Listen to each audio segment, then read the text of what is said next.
Tidak peduli apakah kalian penggemar sepak bola atau bukan, kalian pasti pernah mendengar nama Lionel Messi. Bagaimana mungkin ada orang yang tidak pernah mendengarnya? Kita tentu paham jika dia adalah pemain sepak bola terhebat yang ada di planet bumi. Atau begitulah yang sering dikatakan banyak orang. Remember the name, Lionel Messi. Namun, perjalanan yang dilakukannya tentunya sama pentingnya dengan tujuannya. Dari jalanan kumuh di Argentina hingga mencapai kejayaan Piala Dunia di Qatar, La Pulga telah melalui banyak hal. Dan di sini adalah salah satu di antara sekian banyak kisah Lionel Messi yang layak untuk kalian simak. Absolutely outstanding. What a way to make it 600 goals for Barcelona. Is he the best you played against in your life? Yes, for sure. Llamo Lionel Messi, tengo 13 años. Re lindo. Está allá jugar en el Barcelona. Pensar club más. Lionel Andres Messi lahir 24 Juni 1987 di kota Rosario, Provinsi Santa Fe, Argentina. Dia mulai bermain sepak bola sejak usia yang sangat muda. Keluarganya memang sangat tergila-gila dengan sepak bola, sehingga itu pasti membantu Leo mengembangkan hasrat sepak bolanya. Sejak usia dini, Leo sudah rutin bermain bola dengan kakak laki-lakinya, Rodrigo dan Matias Messi. Perjalanan sepak bola Messi tampaknya memang sudah diatur sedemikian rupa untuk sekarang. Suatu ketika Messi sedang bermain sepak bola sendirian di lapangan dekat rumahnya, di mana Grandoli, sebuah klub kecil di kota kelahirannya, juga mengadakan sesi latihan mereka di tempat yang sama. Saat itu memang tak banyak anak yang tergabung di dalam tim, sehingga pelatih Salvador mendatangi Messi dan menyuruhnya untuk pergi bertanya kepada ibunya apakah boleh ikut bergabung dan bermain sepak bola bersama mereka. Pada awalnya itu tidak berjalan sesuai rencana. Ibu Messi akan mengatakan tidak. Dia tidak bisa membiarkan Messi yang masih terlalu kecil bermain sepak bola tidak dengan anak sebayanya. Untungnya saat itu Messi juga ditemani oleh neneknya. Sang nenek pun tidak membuang waktu untuk mengatakan iya kepada sang pelatih, sambil berkata kepada ibu Messi, "Ayolah, biarkan dia bermain. Itu sama sekali tidak akan membahayakannya." Itu adalah momen paling kacau dalam hidupnya. Bagaimana tidak? Di usia 4 tahun dia sudah bergabung dengan Grandoli. Sang ayah pun akhirnya turun tangan turut membantu melatih sekaligus menjaganya. Walaupun sebenarnya sosok yang paling berpengaruh di awal perjalanannya sebagai pesepak bola adalah neneknya, Celia, yang juga selalu menemaninya berlatih dan bermain dalam pertandingan. Leo bermain hampir 2 tahun di Grandoli, dan mereka memenangkan semua pertandingan mereka. Di usianya yang menginjak 6 tahun, Messi kemudian bergabung dengan Newell's Old Boys. Selama 6 tahun bermain di sana, dia berhasil mencetak sekitar 100 gol per musim, yang berarti bahwa Leo telah mencetak hampir 600 gol untuk Newell's periode 94 sampai 2000. Sebagai anggota The Machine 87, kelompok pemain yang hampir tidak pernah terkalahkan yang juga dinamai sesuai dengan tahun kelahiran mereka itu, bocah ini ditakdirkan untuk menjadi hebat. Tetapi kemudian bencana datang melanda. Nasib karirnya sebagai pemain profesional terhalang saat ia mendapat pukulan telak pada usia 10 tahun. Diagnosis itu merupakan pukulan telak, kekurangan hormon pertumbuhan yang mengancam untuk menghancurkan mimpinya. Mereka mencari jawaban, kemudian berpaling kepada Dr. Diego Schwartzeg, di mana diagnosis itu menuntut solusi drastis, yaitu sebuah program suntikan hormon pertumbuhan biosintetik yang akan menjadi ritual harian, yang dimulai pada bulan Januari 98. Ayahnya yang bekerja di sebuah pabrik baja hanya bisa memanfaatkan asuransi yang menanggung 2 tahun perawatan saja. Perawatan yang sangat mahal karena mencapai ribuan dolar per bulan. Beban yang sangat berat. Beban itu sungguh membuat keadaan menjadi lebih buruk, apalagi dibarengi dengan keadaan krisis ekonomi yang melanda Argentina dan asuransi yang telah menjadi lifeline pun tiba-tiba terputus. Dengan keadaan putus asa, ayahnya berpaling kepada Newell's Old Boys untuk mendapatkan dukungan, dan klub menawarkan bantuan. Namun kemudian mereka mengingkari untuk membayar perawatannya yang penting itu. Semua menjadi gelap. Sang ayah menjadi kehilangan asa. Itu adalah momen yang menghiasi perjalanan Messi sebelum beranjak menjadi pemain profesional. Situasi kontrak Messi sangat unik. Dalam sebuah momen yang akan mengubah sejarah sepak bola Barcelona, Joan Gaspart, sang presiden Barcelona saat itu, ragu-ragu untuk mengontrak Messi. Namun sebuah langkah yang berani diambil oleh Charles Rixach yang menjabat sebagai direktur olahraga Barcelona. Dia mengambil sebuah serbet dan menulis sebuah kontrak di atasnya yang kemudian akan mengubah kehidupan Messi, dengan disaksikan ketiga anggota dewan klub yang hadir pada saat penandatanganan di bulan Januari 2001 itu. Dengan banyak keraguan di pundaknya, Presiden Joan Gaspart kemudian menyetujui atas semua permintaan Messi, termasuk untuk perawatan hormon. Pada bulan Februari tahun yang sama, keluarga Messi pindah ke Barcelona. Mereka pindah ke sebuah apartemen di dekat Camp Nou, tetapi semuanya tidak berjalan mulus bagi La Pulga. Ia didera rasa rindu setelah ibunya pulang kembali ke Rosario bersama saudara-saudaranya, meninggalkannya sendirian di Barcelona bersama ayahnya. Meskipun demikian, ia tetap bertahan dan melanjutkan perjalanannya bersama klub.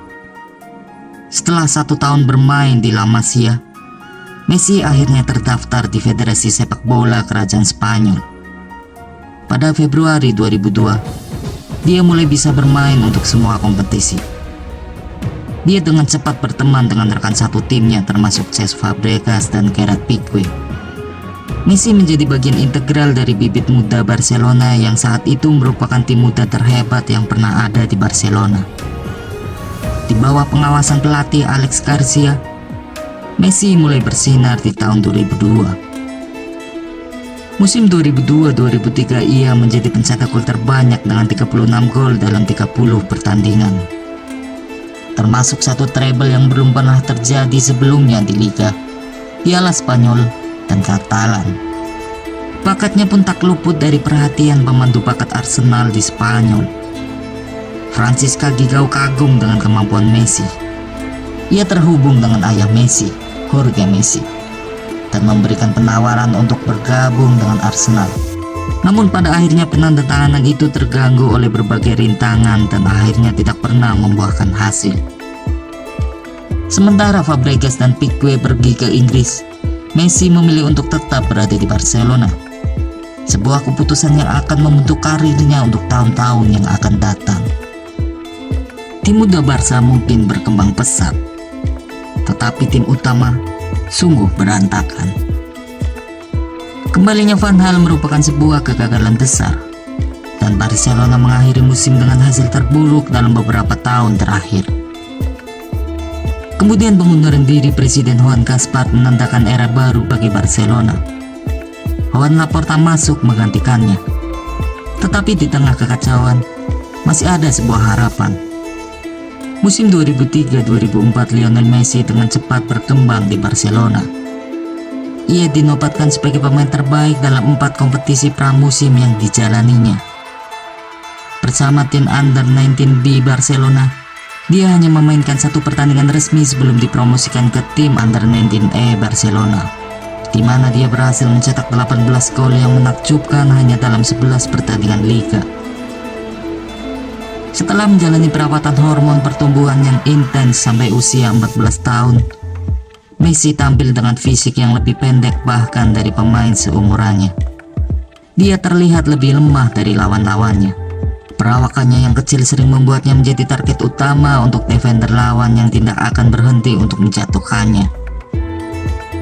Tetapi Messi menolak untuk mundur. Dia tidak mau dianggap lemah karena ukuran tubuhnya yang kecil. Sebagai gantinya, dia menghabiskan waktu berjam-jam dalam latihan ekstra, untuk meningkatkan massa otot dan kekuatan secara keseluruhan. Dia tahu bahwa jika dia ingin sukses, dia harus lebih kuat dari lawan-lawannya. Dia juga harus cepat, lebih lincah, dan lebih tangguh. Dan pada akhirnya, ketika dia masuk ke dalam lapangan 16 tahun, dia melakukan debutnya di tim utama dalam pertandingan persahabatan melawan Portonya Mourinho pada tanggal 16 November tahun 2003. Meskipun tidak berhasil mencetak gol, penampilan Messi sangat baik dan menciptakan 2 peluang dengan tendangan ke arah gawang yang membuat para staf pelatih berdecak kagum. Sejak saat itu Messi mulai berlatih setiap hari dengan tim cadangan Barcelona B dan juga setiap minggu dengan tim utama. Namun ia tidak berhenti sampai di situ. Ketika ia kembali dari pertandingan persahabatan tersebut, ia langsung bermain dengan tim utama untuk pertama kalinya. Dan hanya dalam 11 pertandingan, ia dipromosikan untuk bermain di tim utama Barcelona B pada akhir musim. Pada akhir musim itu, Messi bermain secara bergantian di semua kelompok umum kecuali umur 18 tahun. Setiap kali kelompok usia di Barcelona berjuang, mereka akan memanggil Messi untuk meminta dukungan dan untuk membantu mereka menang. Beban harapan dan impian seluruh klub tampaknya berada di pundak anak ajaib ini. Namun ia tidak pernah goyah. Ia mendorong dirinya sendiri lebih keras dan lebih keras lagi, bertekad untuk membawa kejayaan kembali Barcelona. Terlepas dari penampilannya yang penuh bakat dan tekad, Messi masih belum mampu menerima panggilan untuk masuk ke tim utama lagi sejak debutnya dari tahun sebelumnya. Messi akan diplot di sayap kanan untuk mengakomodasi Ronaldinho di sebelah kiri, yang memungkinkannya untuk memotong ke tengah lapangan dan melepaskan tembakan. Pada usia 17 tahun, ia menjadi pemain termuda yang mewakili Barcelona di kompetisi resmi setelah sesi latihan pertamanya dengan skuad senior. Ronaldinho yang luar biasa saja menyatakan bahwa suatu saat Messi akan melampauinya dalam hal kemampuan, meskipun hanya menjalani peran sebagai pemain cadangan. Berada di antara tim utama dan tim kedua, baik di dalam dan di luar lapangan, ia menyerap semua pengalaman yang didapat hanya dengan berada di sekitar para pemain profesional. Sebagai pemain pengganti, ia bermain selama 244 menit dalam 9 pertandingan untuk tim utama. Barulah pada tanggal 1 Mei 2005, ketika dia masuk sebagai pemain pengganti melawan Albacete pada menit ke-88, Messi benar-benar membuat tanda dengan hanya 2 menit tersisa dalam pertandingan. Ronaldinho memberikannya 2 kesempatan. Yang pertama disebut offside, tetapi yang kedua membuat Messi menjadi pencetak gol termuda dalam sejarah Barcelona. Barcelona pada akhir musim kemudian memenangkan Liga untuk pertama kalinya dalam 6 tahun terakhir. Namun ini tidak berarti perjuangan Messi di Barcelona berjalan mulus. Messi yang waktu itu memang belum memiliki paspor Spanyol diklasifikasikan sebagai pemain asing non-Eropa.